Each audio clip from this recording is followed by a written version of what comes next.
empezar con la pregunta, ¿qué es lo que hace, pues, el tener una sexualidad íntegra? Mira, realmente es muy complicado porque la sexualidad es una parte que integra la totalidad del ser humano. La sexualidad es equivalente a personalidad y generalmente las personas entienden sexualidad como relaciones sexuales. Es precisamente porque no hay una educación sexual. Se entiende la sexualidad. De hecho, cuando a mí me invitan a una plática con adolescentes, incluso con adultos, siempre la pregunta obligada, ¿va a haber laboratorio? Porque se asume que la sexualidad es exclusivamente las relaciones sexuales, específicamente coito o relación sexual. Y realmente la sexualidad es un concepto amplio en donde abarca absolutamente todo lo que la persona siente, piensa y hace. O sea, el hecho de que una persona se comporte como tal, como hombre o como mujer, no es casual. No es porque haya nacido hombre o mujer, sino hay un aprendizaje. Y yo comúnmente también pregunto a la gente que tengo enfrente, les digo, ¿alguna vez has recibido educación sexual? Levante la mano. Y realmente levanta la mano una o dos y les digo, oh sorpresa, todos han recibido educación sexual, porque la sexualidad se modela desde el momento del nacimiento, incluso antes. Cuando una mamá está embarazada o una pareja está embarazada, hay expectativas respecto a ese bebé. Wow. Si va a ser varón, si ese es el primer varón después de muchas niñas, o si hay esa creencia o esa expectativa que todavía la hay de que el primer bebé tiene que ser varón. Y hay muchas fantasías e ilusiones respecto al revés también, si tienen varones y quieren una niña, que quiere la princesa, o al revés. Entonces ya hay una energía, digamos, esperando a esa niña. También no es lo mismo si es el primero, si es el quinto, si a lo mejor fue un accidente, si no fue un accidente. Todo eso impacta a la hora de recibir ese bebé. Y normalmente, después que llega, es recibido. Hoy en día pues ya se sabe desde antes de nacer el sexo, pero antes, cuando no se sabía, pues era a veces decepciones, peleas, incluso hasta el dejar a la pareja si no se daba el sexo, el género, específicamente el género que se estaba esperando. ¿Y esto de dejar la pareja sucede en qué años? Porque me imagino que ahorita eso ya no es tan común, ¿no? ¿A poco sigue pasando? No es tan común, pero desgraciadamente mientras menos educación hay, sí hay por lo menos una decepción. En algunas sociedades que todavía hay, por ejemplo, europeas en donde hay monarquía, sí, todavía hay la expectativa y la obligación de la mujer, cuando hoy se sabe ya sin duda que el sexo lo define el hombre. El óvulo de la mujer siempre es X y el espermatozoide puede ser X o Y. Entonces, el que define el sexo siempre es el varón. Sin embargo, todavía hay los comentarios comunes que se dicen gracias por haberme a la mujer, gracias por haberme dado el varoncito, gracias por regalarme la princesa, ¿verdad? Como si eso fuera algo a voluntad. Entonces, regresando a la pregunta inicial, porque ¿cómo se hace una sexualidad sana? Pues es muy complicado, porque la pregunta sería ¿cómo equivalente a que me dijeras cómo una persona se convierte en sana? Porque el estudio de la sexualidad absolutamente engloba todo lo que esa persona es, todo lo que siente, o sea, que si se identifica a sí misma como hombre o como mujer, dependiendo de la sociedad en la que ha crecido, porque no es lo mismo crecer en una tribu africana, por ejemplo, en donde la desnudez tiene una connotación, en donde la belleza es diferente a una sociedad europea, una sociedad latina.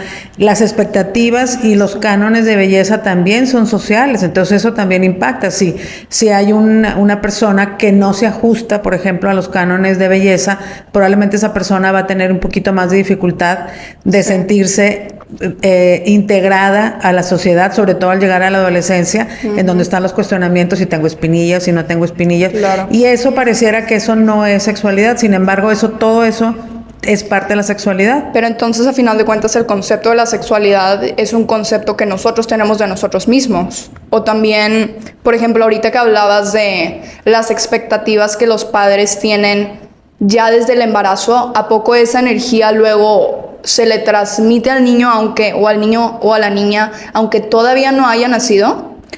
Claro, incluso, por ejemplo, pues hay casos de bebés que llegan varones, por ejemplo, niñas, y que yo recuerdo un caso de una niña cuando estaba estudiando, que estaba la madre, le decía, la niña se llamaba Mandy, era una niña, y la mamá, por alguna razón, no supe porque yo era estudiante pero sí recuerdo muy bien ese caso, que la mamá le hablaba en masculino. ¿Cómo? ¿Por qué? Le hablaba en masculino porque ella estaba enojada porque el papá el padre de esa niña la había abandonado porque no le dio un varón. No. Y entonces esa niña, evidentemente yo no sé porque no tuve el seguimiento de ese caso, pero sin duda debe haber crecido con una serie de confusiones. Claro. Entonces, la sexualidad por motivos de estudio se divide en 3 partes. En la parte biológica, en la parte social y en la parte psicológica. Y todo engloba la sexualidad. Wow. La parte biológica es la parte, tu género. Eres hombre o mujer. Una vez arribas a este planeta y se te dan unas expectativas. Se ponen un moño celeste, flores celestes, si eres niño, balones. En la gran mayoría de sociedades tradicionales. Claro, y si eres niña te ponen rosa, pero además no solamente eso, ahí empieza todo un modelo y un aprendizaje para esa persona, ese ser humano, respecto a la sexualidad, porque se ha visto también estudios en donde los padres varones, por ejemplo, son más dulces, más cariñosos, más protectores con las bebés niñas que con los varones. O sea, tienden a ser más duros, decir, no, tienes que ser fuerte, no llores porque los machos no lloran, etcétera. Entonces, eso va educando sexualmente y el concepto que esa niña va a tener de lo que significa ser hombre o mujer, no solamente lo exterior, o sea, se le pone una ropa especial para varón o ropa especial para niña, juguetes. Hoy en día ya está más integrado, pero todavía hay varias divisiones. Preconcepciones, ¿no? Y divisiones, o sea, estos juguetes son de niño y estos juguetes son de niña, ¿verdad? Entonces todo eso va modelando la parte biológica que originalmente tuviste con la parte social, se empapa. Y también si en familia hay en casa, si papá es macho, si papá habla fuerte, si papá golpea, si papá toma, si mamá es sumisa, si mamá es exitosa, todo eso va modelando a esos hijos, tanto niño como niña, lo que significa ser mamá, o sea, va sin darte cuenta. Claro. Por eso al preguntar, ¿fuiste educada sexualmente? Y la gente dice, no, claro que fueron educadas. Es que fue de forma subliminal.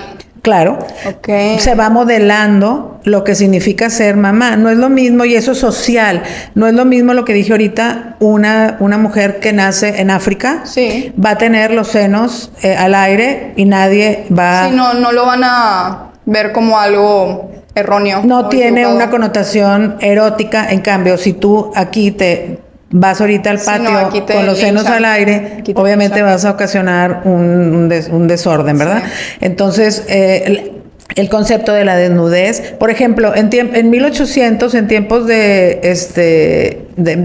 principios del siglo pasado, las mujeres traían vestidos largos. Claro. Entonces, el concepto de zonas erógenas, eróticas más bien, también tenían que ver con la cosa social. Por ejemplo, no se podían enseñar las piernas. Cuando las parejas se casaban, no podía mostrarse desnuda la mujer, y había, por ejemplo, sábanas que hasta tenían un hoyo a la altura de la vagina para que solamente hubiera posibilidad de la penetración, porque era impuro que esa mujer pudiera ser vista o mostrada. Entonces, todo eso... Pero entonces... Si nuestro concepto de la sexualidad va cambiando dependiendo de la época y de la cultura en la que vivimos, ¿cómo le podemos hacer para tener pues una relación donde nos sintamos bien con nuestra sexualidad, porque